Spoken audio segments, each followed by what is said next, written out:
នោះគឺមានលោកគីមគ្រឿងដែលជាសូមជាឲ្យសូមស្វាគមន៍បានជាស្វាគមន៍ចំពោះព្រះសង្ឃដែលជា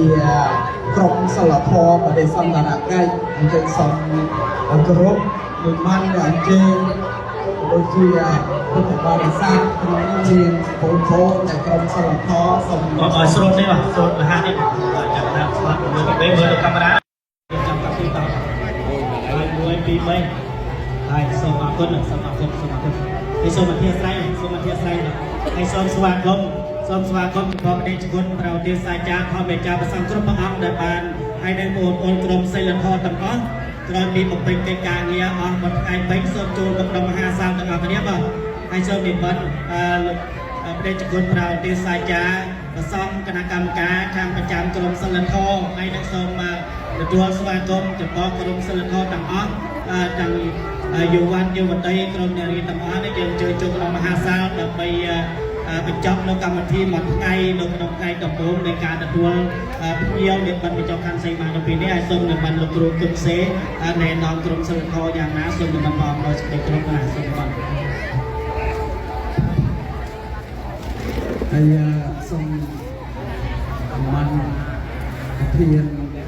ប្រទេសសាចាថាត់ងាំងតែសូមមួយណាគឺរៀបចំក្រុមសិលធម៌ហើយមកលោកអរគុណហើយក្រុមខាងរបាំប្រជាប្រិយយ៉ាក់រំស្វារំជិះចូលផងដែរជិះចូលផងដែរជិះចូលផងដែរអង្គុយយ៉ាងម៉េចកាយយើងរៀបចំយើងអង្គុយយ៉ាងម៉េចគឺជួយយ៉ាងម៉េចយើងត្រូវតែអង្គុយរបៀបនោះដែរ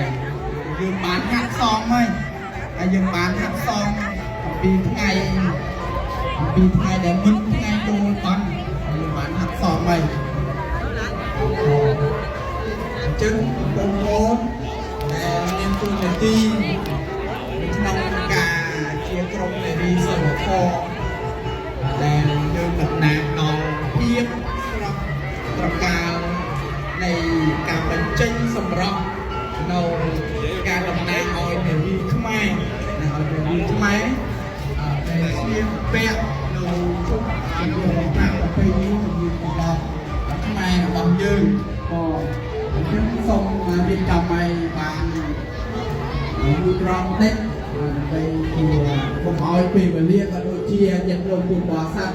ដែលគាត់បានមកចូលរួមបំពេញកុសលក៏ហើយញាតិញោមដែលបានជើញចូលជាកុសលសូម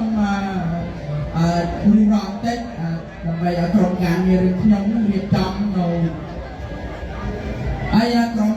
របាំយក្សស្វាសូមជើញចូលខាងក្នុងដែររបាំយក្សស្វារបស់យក្សស្វាឆាយយ៉ាំនេះសូមជើញចូលខាងក្នុងដែរហើយគណៈកម្ម